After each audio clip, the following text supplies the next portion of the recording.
नमस्कार दोस्तों, हमारे YouTube चैनल पर आप सभी का स्वागत है। जैसे कि आपको हम पढ़ा रहे थे प्राचीन भारत में 3 भाग आपको हम कंप्लीट करवा दिए थे।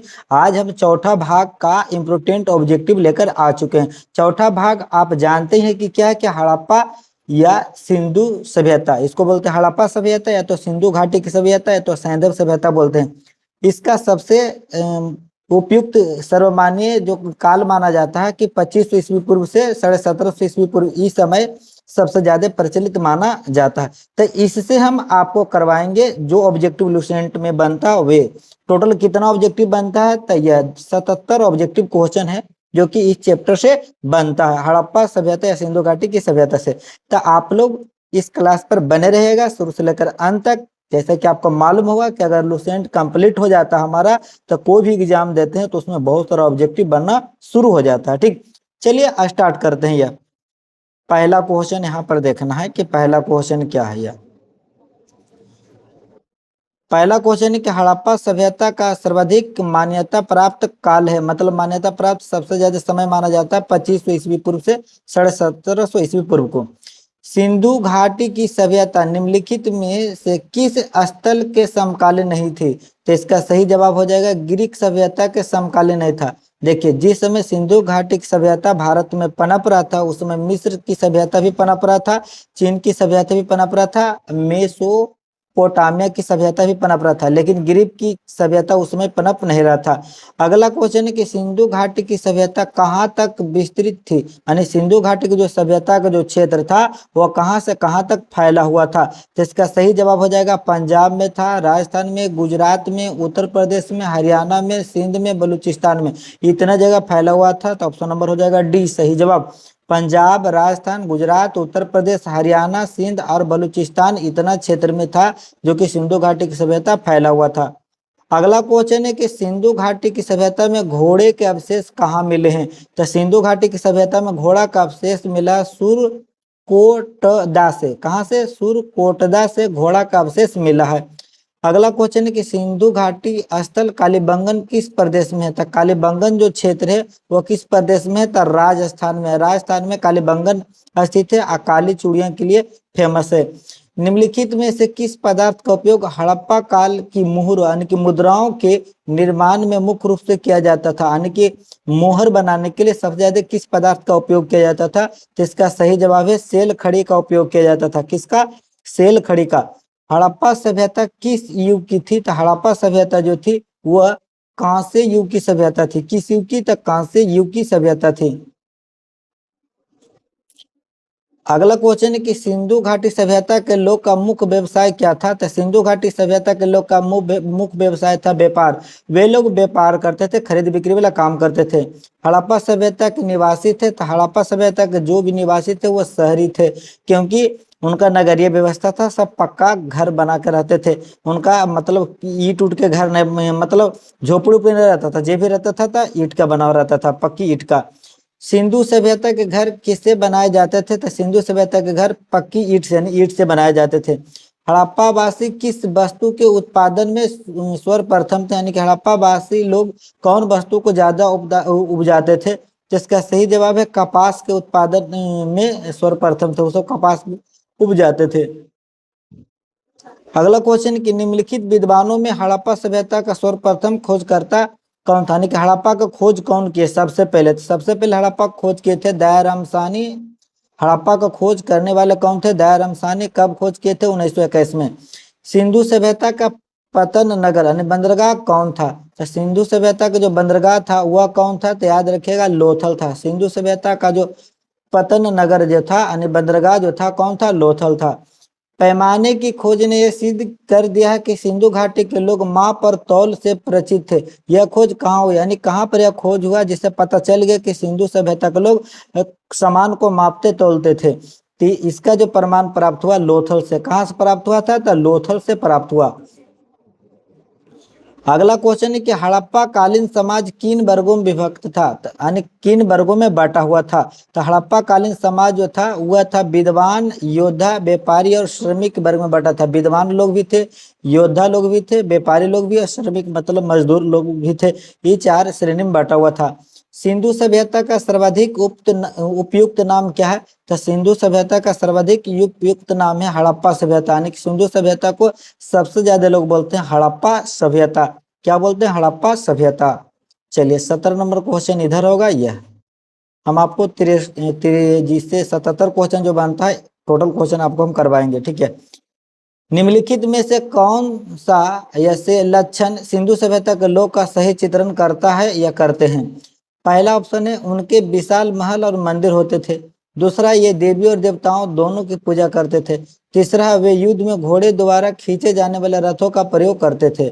नीचे दिए कुट का प्रयोग कर सही कथन या कथनों को चुनिए।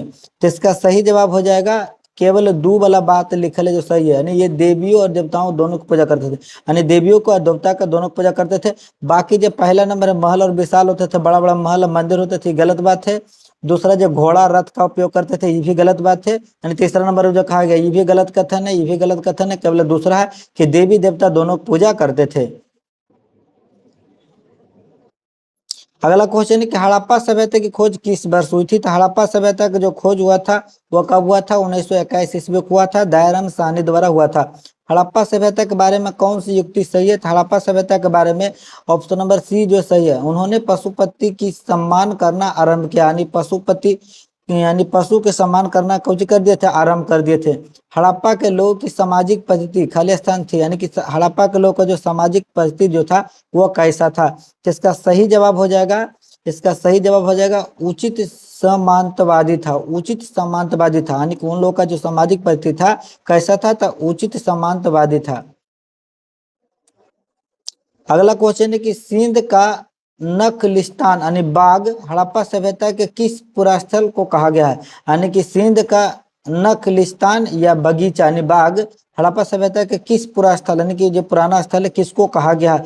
तो इसका सही जवाब हो जाएगा मोहनजोदड़ो का कहा गया है, मोहनजोदड़ो को। इसको तो मृतकों का टीला भी कहा गया है जी, मोहनजोदड़ो को।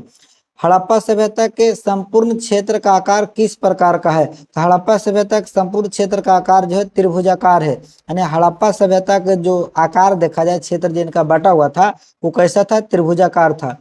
23 नंबर है सूची 1 को सूची 2 से सम्मिलित कीजिए, मतलब मिलाइए। तो इसका सही जवाब हो जाएगा option number A. Option number A हो जाएगा सही। देखिए ऑप्शन नंबर ए, यह एक के एक से मिलाना है, एक के एक से क्या? देखिए हड़प्पा सभ्यता था जो रावी नदी किनारे था, मोहनजोदड़ो था तो सिंधु नदी किनारे था। हड़प्पा रावी नदी किनारे, मोहनजोदड़ो सिंधु नदी किनारे, और लोथल जो था भोगवा नदी किनारे, और कालीबंगा जो था घग्गर नदी के किनारे। ये जो चारों जो नदी किनारे जो बसा जो था इसको जरूर याद रखेगा, एग्जाम में पूछते रहते थे कि हड़प्पा कौन नदी किनारे था? रावी, मोहनजोदड़ो कौन नदी किनारे? सिंधु, लोथल कौन नदी किनारे? भोगवा, कालीबंगन कौन नदी किनारे था? घग्गर नदी के किनारे था।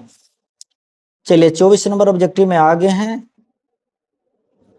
यह हड़प्पा सभ्यता के अंतर्गत हल से जोते गए खेत का साक्ष्य कहाँ से मिला? कि हल से जोता गया खेत, कि हर से जोता गया खेत का साक्ष्य मिला, वो कहाँ से मिला? तो इसका सही जवाब है कालीबंगा से मिला। कहाँ से? कालीबंगा से। सिंधु सभ्यता की ईंटों का अलंकरण किस स्थान से मिला है? तो सिंधु सभ्यता की ईंटों का अलंकरण जो मिला है किस स्थान से मिला? तो इसका सही जवाब हो जाएगा कालीबंगा से मिला है, कि वहाँ ईंटों का अलंकरण मिला, कि ईटा जो ईटे से ना घर बनता था जी, तो ईटा जैसा उसका प्रमाण मिला है। कहाँ से? तो कालीबंगा से। मोहनजोदड़ो कहाँ स्थित है? तो मोहनजोदड़ो जो स्थित है वह सिंध में स्थित है। सिंध यानी पाकिस्तान का जिला का नाम है सिंध, वहां पर स्थित है वर्तमान में देखा जाए तो। सिंधु सभ्यता में बृहत स्नानागार पाया गया है, बृहत मतलब बड़ा स्नानागार पाया गया तो मोहनजोदड़ो से पाया गया है। सिंधु सभ्यता की मुद्रा में किस देवता के समतुल्य चित्रांकन मिलता है, यानी कौन देवता के समतुल्य, कौन देवता के समान मिलता है?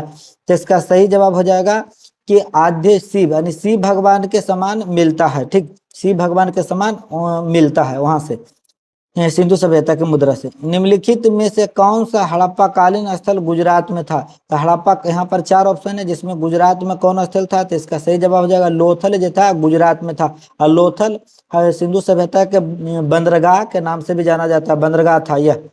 मोहनजोदड़ो का स्थानीय नाम क्या है? तो मोहनजोदड़ो का स्थानीय नाम है मृतकों का टीला, इसका नाम है मृतकों का टीला के नाम से ही फेमस है। और मोहनजोदड़ो में सबसे बड़ा विशाल स्नानागार पाया गया था यह।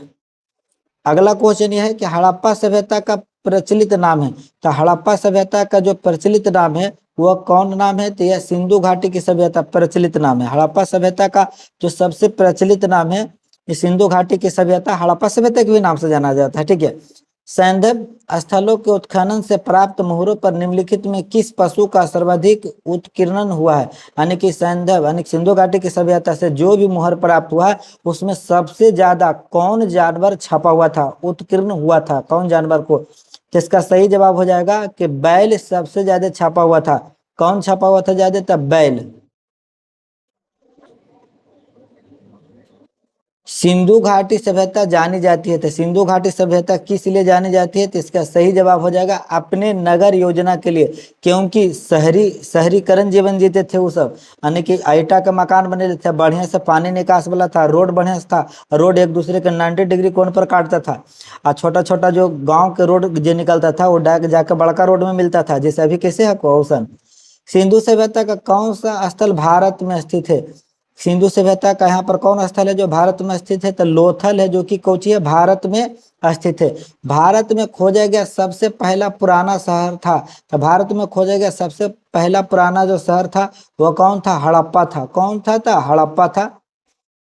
अगला क्वेश्चन है कि भारत में चांदी की उपलब्धता के प्राचीनतम साक्ष्य कहाँ से मिलता है? यानी कि भारत में जो चांदी उपलब्ध था ऐसा प्रमाण, साक्ष्य मतलब प्रमाण या सबूत, कहाँ से मिलता है? तो इसका सही जवाब है हड़प्पा संस्कृति से प्रमाण मिलता है। सिंधु सभ्यता के बारे में कौन सा कथन असत्य है, मतलब गलत है? यानी यहाँ पर चार पॉइंट दे ले, और इसमें कौन जो कथन है जो कि गलत कथन है? तो इसका सही जवाब हो जाएगा ऑप्शन नंबर डी, लोग लोहे से परिचित थे। देखिए सिंधु सभ्यता के लोग इतना लोल थे कि लोहा के बारे में वो जानबे नहीं करते थे, नहीं बाकी सबके बारे में जानते थे लेकिन लोहा को उनका ज्ञान नहीं था। और ये जो तीन बातें लिखल है सही है। नगरों में नालियों की सुदृढ़ व्यवस्था थी, हाँ नगरों में नाली जो पानी निकास वाला था बहुत अच्छा व्यवस्था था। व्यापार और वाणिज्य उन्नत दशा में था, ये भी सही है, व्यापार वाणिज्य भी था। मातृ देवी की उपासना की जाती थी, हाँ मातृ देवी की पूजा किया जाता था, लेकिन लोग लोहा से परिचित थे, ऐसा ही बात गलत है, लोहा के बारे में उनको ज्ञान ही नहीं था, वो एकदम बकलोला थे इस मामले में। सूची 1 को सूची 2 के साथ मिलाइए, ठीक ना, यह तो इसका सही जवाब हो जाएगा ए, ऑप्शन नंबर ए, यानी ए के ए होगा। यह देखिए सिंधु सभ्यता की उत्तरी सीमा था मांडा या जम्मू, मांडा जो क्षेत्र पड़ता है जम्मू कश्मीर में पड़ता है। सिंधु सभ्यता के दक्षिण भाग में पड़ता था दयामाबाद जो महाराष्ट्र में वर्तमान में है। सिंधु सभ्यता की पूर्वी सीमा पड़ता था आलमगीरपुर जो उत्तर प्रदेश में है। सिंधु सभ्यता की पश्चिमी सीमा था सूतक का गेंडोर बलूचिस्तान में। देखिए उत्तरी में था मांडा या उसको बोलिए जो जम्मू जम्मू है राज्य जहाँ, और दक्षिण था दमायाबाद जो महाराष्ट्र में पड़ता है। अब पूरब जो था आलमगीरपुर उत्तर प्रदेश में, अब पश्चिम में सूतकागेंडर बलूचिस्तान में। यानी कि तीन गो जम्मू महाराष्ट्र उत्तर प्रदेश, ये तीन तो भारत में, ये तो बलूचिस्तान तो अलग देश हो गया, अलग जगह, ठीक ना। तो यहाँ पर सही से मिलान करे कहेगा तो मिलाना का सिंधु सभ्यता की उत्तरी सीमा मांडा जम्मू में, और सिंधु सभ्यता की दक्षिणी सीमा दमयाबाद महाराष्ट्र में, और सिंधु सभ्यता की पूर्वी सीमा आलमगीरपुर उत्तर प्रदेश में, और सिंधु सभ्यता की पश्चिमी सीमा सूतगागेंडोर बलूचिस्तान में। ठीक, चलिए अगला है क्वेश्चन है कि मांडा किस नदी के किनारे स्थित था? तो मांडा जो जगह है वो कौन नदी के किनारे स्थित है? तो इसका सही जवाब हो जाएगा चेनाब नदी के किनारे स्थित था। और मांडा जो जगह है वह है जम्मू में पड़ता है और चेनाब नदी के किनारे स्थित था। हड़प्पा कालीन स्थल रोपड़ या पंजाब किस नदी किनारे स्थित था? रोपड़ जो जगह है उसी को अभी पंजाब बोलते हैं, तो कौन नदी किनारे स्थित था? तो इसका सही जवाब है सतलज नदी किनारे। कौन नदी किनारे? सतलज। यानी रोपड़ जो स्थित था कौन नदी किनारे था? सतलज। हड़प्पा में एक उन्नत जल प्रबंध प्रणाली का पता चलता है, तो उन्नत उन्नत मतलब बढ़िया जल प्रबंध प्रणाली का पता चलता है, तो कहाँ से पता चलता है? तो धौलावीरा में। कहाँ से पता चलता है? तो धौलावीरा में पता चलता है। अगला क्वेश्चन है कि हड़प्पा के मिट्टी के बर्तनों पर सामान्यतः किस रंग का उपयोग हुआ था? तो मिट्टी के बर्तन पर वे लोग कौन रंग का उपयोग करते थे? तो लाल के रंग को, यानी मिट्टी के बर्तन बनाते थे ऊपर से लाल रंग से रंग देते थे ताकि देखे में आकर्षक लगे। सिंधु सभ्यता निम्नलिखित में किस युग में पड़ता है? तो सिंधु सभ्यता जो पड़ता है कौन युग में? तो आद्य ऐतिहासिक काल में पड़ता है। कब, कहाँ, कौन युग में पड़ता है? आद्य ऐतिहासिक काल में सिंधु सभ्यता पड़ता है। सिंधु घाटी सभ्यता के विकसित अवस्था में निम्नलिखित में से किस स्थल से घरों में कुआं का अवशेष मिले? तो किस स्थल से घरों में कुआं का अवशेष मिले? तो ऐसा मिला मोहनजोदड़ो से। मोहनजोदड़ो से पता 700 लगभग कुआं प्राप्त हुआ। वहां घर में भी स्पेशल लोग कुआं बनवाते थे। यह अगला क्वेश्चन है, सिंधु घाटी सभ्यता को खोज निकालने में जिन दो भारतीयों का नाम जुड़ा है वे कौन है? तो दयाराम साहनी एवं राखालदास बनर्जी ने बनर्जी, दयाराम साहनी और राखालदास बनर्जी। चलिए देखिए, टोटल 77 क्वेश्चन है, जिसमें हम लोग पहुंच गए 46 नंबर क्वेश्चन में पहुंच गए। ठीक है, रंगपुर जहां हड़प्पा की समकालीन सभ्यता थी है, तो रंगपुर कहाँ है भाई जहां हड़प्पा की समकालीन सभ्यता थी? तो इसका सही जवाब हो जाएगा सौराष्ट्र में। कहाँ था? सौराष्ट्र में। हड़प्पा एवं मोहनजोदड़ो की पुरातात्विक खुदाई के प्रभारी थे। तो हड़प्पा एवं मोहनजोदड़ो की पुरातात्विक खुदाई के प्रभारी कौन थे? तो सर जॉन मार्शल थे। कौन? तो सर जॉन मार्शल। निम्न में से किस पशु की आकृति जो मुहर पर मिलती है जिससे ज्ञात होता है कि सिंधु घाटी एवं मेसोपोटामिया की सभ्यताओं के मध्य व्यापार संबंध थे? यानी सिंधु घाटी की सभ्यता और मेसोपोटामिया की सभ्यता दोनों के बीच, मध्य मतलब बीच, व्यापारिक संबंध था। कौन मुहर से मिलता है? कौन पशु की आकृति से मिलता है भाई? जिसका सही जवाब हो जाएगा बैल। बैल की जो पशु है उसकी आकृति से प्राप्त होता कि सिंधु घाटी सभ्यता और जो मेसोपोटामिया की सभ्यता था दोनों के बीच है, जो कि यानी कि व्यापारिक संबंध था, दोनों के बीच व्यापार होता था। यह अगला क्वेश्चन है कि सिंधु घाटी के लोग विश्वास करते थे। तो सिंधु घाटी के लोग किस पर विश्वास करते थे? तो याद रखना मातृशक्ति में, यानी कि माता के पूजा करते थे। जैसे अभी देखो कि नाम हो गए ना, तो पहले पापा का नाम बोलल जाए कि बेटा बताओ तो तोर पापा की नाम है, चाहे बुआ बताओ तो पापा तोर की नाम है। लेकिन पहले जब सिंधु घाटी की सभ्यता में हले तो बोलल जाए कि बताओ तो बुआ तोर मम्मी के की नाम हो। लेकिन अभी करो से पूछ देवो कि बताओ तो बुआ तोर मम्मी की नाम हो, तो लड़ाई झगड़ा हो जतो। लेकिन जहिया सिंधु घाटी की सभ्यता में कि पहले मम्मी के नाम पूछा जाए, चलते मातृशक्ति में लोग विश्वास करते थे। यह निम्नलिखित में कौन सा सिंधु स्थल समुद्र तट पर स्थित नहीं था? तो कौन सा सिंधु स्थल है जो कि समुद्र तट पर स्थित नहीं था? तो इसका सही जवाब हो जाएगा कोटदीजी। कोटदीजी स्थल है जो कि समुद्र तट पर स्थित नहीं था। बाकी सुरकोटदा, लोथल और बालकोटा, ये तीनों जगह जो है समुद्र के किनारे स्थित था। निम्नलिखित में कौन मोहनजोदड़ो की सबसे बड़ी इमारत मानी जाती है, यानी कि सबसे बड़ा इमारत माना जाता है मोहनजोदड़ो के? जिसका सही जवाब है विशाल स्नानागार। मोहनजोदड़ो से जो प्राप्त हुआ कि सबसे बड़ा इमारत इसी को माना जाता है, विशाल स्नानागार को। हड़प्पा कालीन लोगों ने नगरों में घरों के विन्यास के लिए कौन सी पद्धति अपनाई थी? यानी घर जो बनाते थे उसमें कौन सा पद्धति अपनाते थे? जिसका सही जवाब हो जाएगा कि इसका सही जवाब क्या हो जाएगा? ग्रिड पद्धति में। यानी घर जो बनाते थे कौन पद्धति में? तो ग्रिड पद्धति में बनाते थे। अगला क्वेश्चन है 53 नंबर, जो कह रहा कि मिलान कीजिए। देखिए मिलान करेंगे यहाँ पर। ठीक है, कह रहा कि सूची 1 को सूची 2 के साथ सम्मिलित कीजिए। तो देखिए सूची 1 सूची 2, ये स्थल के नाम है, ये पुरातात्विक अवशेष के नाम है। ठीक ना, तो इसका सही जवाब हो जाएगा option number b. Option number कौन हो जाएगा? सही बी। याद रखेगा 53 का ऑप्शन नंबर बी हो जाएगा। नहीं दू के ए के दू होगा, ए के दू। लोथल से किसका प्रमाण प्राप्त होता है? तो गोदीबाड़ा का। अब बी नंबर का 1 हो जाएगा बी, कालीबंगन। यानी जूता हुआ खेत का प्रमाण कहाँ से प्राप्त हुआ था? कालीबंगन से। और लोथल से क्या प्राप्त हुआ? गोदीबाड़ा का। गोदीबाड़ा मतलब बंदरगाह का, जहां पर जहाज आते थे सामान लेकर और फिर यहाँ से लोड होकर जाता था। और अगला है सी का 4 है, तो सी धौलावीरा। धौलावीरा से हड़प्पा कालीन लिपि के बड़े आकार के 10 चिन्हों वाला एक शिलालेख मिला। बड़ा आकार का 10 चिन्हों वाला। ठीक, और डी के हो जाएगा 3। तो बनावली, देखिए बनावली से पक्की मिट्टी की बनी हुई हल की प्रकृति मिली है। तब पूछा जाए कि पक्की मिट्टी की बनी हुई हल की प्रकृति कहाँ से मिली है? तो बनावली से। गोदीबाड़ा का प्रमाण कहाँ से मिला? तो लोथल से। और जुता हुआ खेत का प्रमाण कहाँ से मिला? तो कालीबंगन से। और हड़प्पाई लिपि के बड़े अक्षर के 10 चिन्हों वाला एक शिलालेख कहाँ से प्राप्त हुआ? तो धौलावीरा से। ठीक, चलिए अब आते हैं 54 नंबर क्वेश्चन में। 54 नंबर क्वेश्चन क्या कहता है, ये देखिए।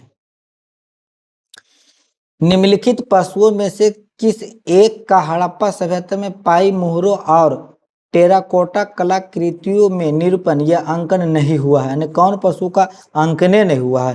तो इसका सही जवाब हो जाएगा कौन पशु का अंकलन नहीं हुआ?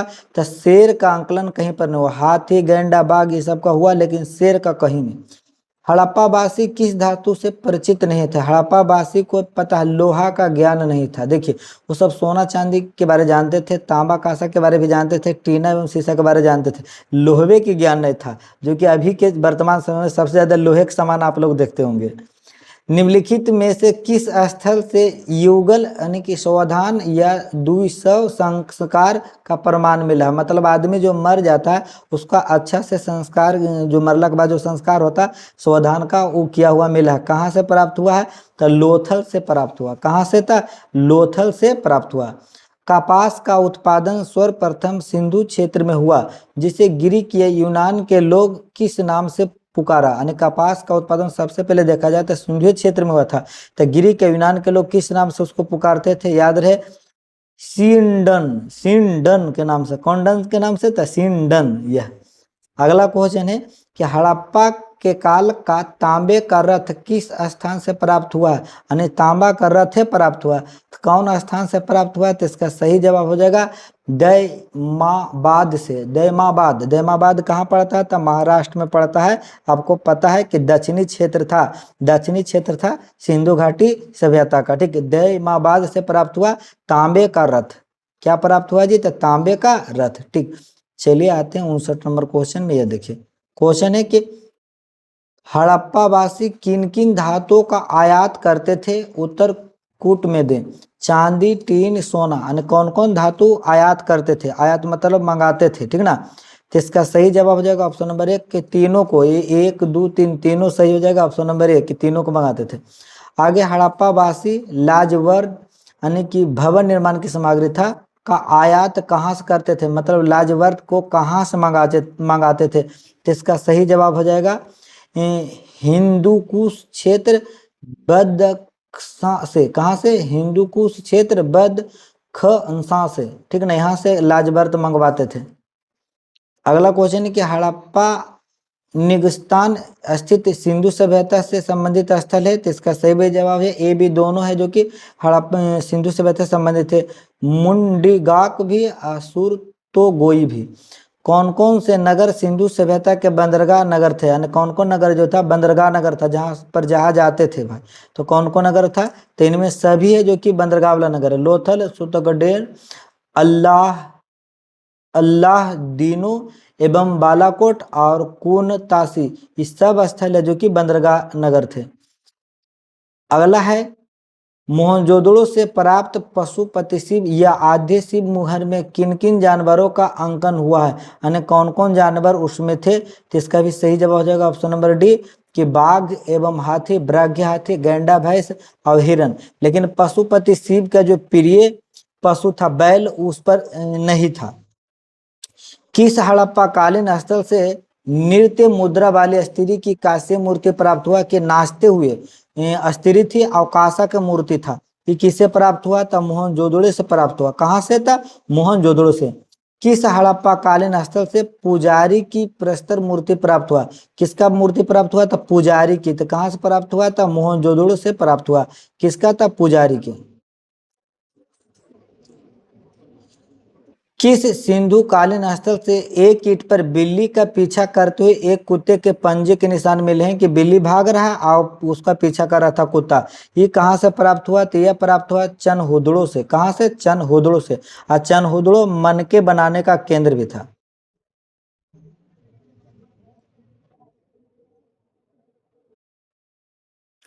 अगला क्वेश्चन है 67 नंबर के किस हड़प्पाकालीन स्थल से प्राप्त जार पर चोंच से मछली दबाए चिड़िया एवं पेड़ के नीचे खड़ी लोमड़ी का चित्रांकन मिलता है?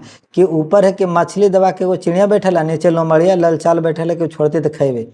जो पंचतंत्र के लोमड़ी की कहानी से सादृश्य है, जैसा लग रहा है कि पंचतंत्र के कहानी वाला है, से मिलता जुलता है भाई। तो इसका सही जवाब हो जाएगा ऑप्शन नंबर सी कि लोथल से ऐसा मिला है। कहाँ से मिला? तो लोथल से। ये देखिए अश्वातंत्रोत्तर, देखिए इतना जैसा नाम है आप लोग पढ़िएगा, देखिए रहे कि अश्वातंत्रोत्तर भारत में सबसे अधिक संख्या में हड़प्पाकालीन स्थलों की खोज किस प्रांत में हुई? यानी कि सबसे ज्यादा देखा जाए कि हड़प्पाकालीन स्थल में खोज सबसे ज्यादा कौन प्रांत में हुआ? तो गुजरात में सबसे ज्यादा खोज हुआ। कहाँ? गुजरात में। यह 69 नंबर है कि निम्नलिखित में से कौन सी फसल हड़प्पा कालीन लोगों का मुख्य खाद्यान्न नहीं था। यानी कि यहाँ पर 4 ऑप्शन में है जिसमें मुख्य खाद्यान्न फसल हड़प्पा काल का नहीं था। याद रखिए, चावल नहीं था, बाकी जौ तो खाते थे, दाल भी खाते थे, गेहूं भी रपेट के खाते थे, लेकिन चावल उनका मुख्य खाद्यान्न फसल नहीं था। और चावल का प्रमाण कहाँ से मिला है, अगर आप जानते हैं तो कमेंट बॉक्स में इसका कमेंट कर दीजिएगा, ठीक, जरूर कर दीजिएगा। यह अगला क्वेश्चन है कि हड़प्पा तथा मोहनजोदड़ो अब विलुप्त हो गए हैं। दूसरा है कि वे उत्खनन के दौरान प्रकट हुए थे। तो कथन कौन सही है भाई, कौन गलत है, इसके हिसाब से जवाब देना। तो हमको तो लगता है ये वाला सही है, क्योंकि हड़प्पा मोहनजोदड़ो अब विलुप्त हो गए, सही बात है। वे उत्खनन के दौरान प्रकट हुए, ये भी सही है। तो ऑप्शन नंबर कौन हो जाएगा, ए, कि ए और आर दोनों सही है, तथा आर ए का सही स्पष्टीकरण है, बात सही है। अब 71 नंबर में आते हैं। ये देखिए क्वेश्चन है कि सिंधु घाटी सभ्यता के संदर्भ में निम्नलिखित कथनों पर विचार कीजिए। यह प्रमुखतः लौकिक सभ्यता थी तथा उसमें धार्मिक तत्व यद्यपि उपस्थित था, वर्चस्वाली नहीं था। दूसरा, उस काल में भारत में कपास से वस्त्र बनाए जाते थे। अब कौन सा कथन सही है या गलत है, ये ध्यान देना। तो इसका सही जवाब हो जाएगा ऑप्शन नंबर सी, दोनों सही। 1 और 2 जो बात बोला गया दोनों सही है। उसमें कपास से वस्त्र भी लोग बनाते थे, और सच में लौकिक सभ्यता थी सिंधु घाटी की सभ्यता, ये भी सही है। चलिए 72 नंबर में कह रहा है कि मिलान करिए, सूची 1 को सूची 2 से मिलाइए। तो इसका ऑप्शन कौन सही हो जाएगा, तो 72 का ऑप्शन नंबर हो जाएगा सी सही, ठीक। यानी ए का 3 होगा। यानी मांडा जो था महाराष्ट्र में पड़ता था, मांडा जो स्थल है हड़प्पा कालीन स्थल, वो कहाँ पड़ता था, महाराष्ट्र में। बी का 4 हो जाएगा, मानी कि दयामाबाद, दयामाबाद 1 का 3 है जी। देखिए अगेन मैंने मांडा पड़ता जम्मू कश्मीर में, देखिए हम आज भी आपको करवाए थे कि मांडा जम्मू कश्मीर में पड़ता चेनाब नदी के किनारे। और दमयाबाद पड़ता है महाराष्ट्र में, दमयाबाद कहाँ पड़ता है, महाराष्ट्र में। और कालीबंगन कहाँ पड़ता है, राजस्थान में। और राखीगढ़ी कहाँ पड़ता है, हरियाणा में। अच्छा, ये हड़प्पा कालीन जो ईस्ट साइड का जो स्थल है ना, इसको जरूर याद रखें कि कहाँ कहाँ पड़ता है। तो मांडा पड़ता है जम्मू कश्मीर में, दयामाबाद पड़ता है महाराष्ट्र में, कालीबंगन पड़ता है राजस्थान में, और राखीगढ़ी पड़ता कहाँ पर, हरियाणा में। चलिए अगला क्वेश्चन है कि हड़प्पा कालीन स्थलों में अभी तक किस धातु की प्राप्ति नहीं हुई। और देखिए तांबा, स्वर्ण मतलब सोना चांदी सब प्राप्त हो चुका, लेकिन लोहा अभी तक प्राप्त नहीं हुआ है। किस पशु के अवशेष सिंधु घाटी सभ्यता से प्राप्त नहीं हुए हैं। यानी अभी तक जितना भी खोज हुआ, लेकिन फिर भी एक पशु है जिसका अभी तक उसका प्रमाण प्राप्त नहीं हुआ। तो घोड़ा का प्रमाण प्राप्त नहीं हुआ, बहुत हुआ भी तो बहुत कम, अभी तक कन्फर्म नहीं हुआ, कंफ्यूजे सभी। चनहुदड़ो के उत्खनन का निर्देशन क्या था, चनहुदड़ो का उत्खनन कौन किए थे। तो इसका सही जवाब हो जाएगा J.H. मैके ने। और चनहुदड़ो जो है मनके बनाने का प्रमुख केंद्र था, ठीक। चलिए अगला क्वेश्चन है कि निम्नलिखित हड़प्पाकालीन स्थलों में से कौन मनका निर्माण का एक अवशिष्ट केंद्र था। तो कौन मनका बनाने का अवशिष्ट केंद्र था, तो इसका सही जवाब हो जाएगा लोथल। लोथल मनका बनाने का एक अवशिष्ट केंद्र था। ऐसे पूरा फेमस है चनहुदड़ो, यहाँ पर अगर रहता ना तो वह जवाब मारिएगा आप लोग, वो नहीं है तो हो जाएगा लोथल। अगला है निम्नलिखित में से कौन हड़प्पा संस्कृति के पूर्वी सीमांत का निर्धारण करता है। पूर्वी सीमांत का निर्धारण कौन करता है भाई, तो इसका सही जवाब हो जाएगा पूर्वी भाग में पड़ता आलमगीरपुर। पूर्वी भाग में कौन पड़ता, आलमगीरपुर। तो इस यानी कि जो हम लोग हड़प्पा सभ्यता के बारे जो पढ़ रहे थे लुसेंट से ऑब्जेक्टिव में, जिसमें 77 क्वेश्चन था, आपको पूरे करवा दिए हैं, ठीक। और अगर हमारा वीडियो आपको अच्छा लगता होगा तो एक लाइक कमेंट और क्या कीजिए, चैनल को सब्सक्राइब जरूर कर लीजिए, क्योंकि हम आपको ना पूरा लुसेंट कवर करवाएंगे। अगर आप हमको सपोर्ट कीजिएगा, शेयर ज़्यादा ज़्यादा वीडियो कीजिएगा, क्योंकि ऑब्जेक्टिव लोग बहुत कम पढ़ते हैं, ज़्यादा सब्जेक्टिव उधर जो नोट होता है उस पर ध्यान देते हैं, लेकिन ऑब्जेक्टिव प्रैक्टिस करना जरूरी होता है कि भाई आप कितना जानते हैं, ठीक। तो चलिए फिर मिलेंगे आपसे अगली क्लास में, आज के लिए बस इतना ही। बाय बाय, टाटा, जय हिंद, वंदे मातरम।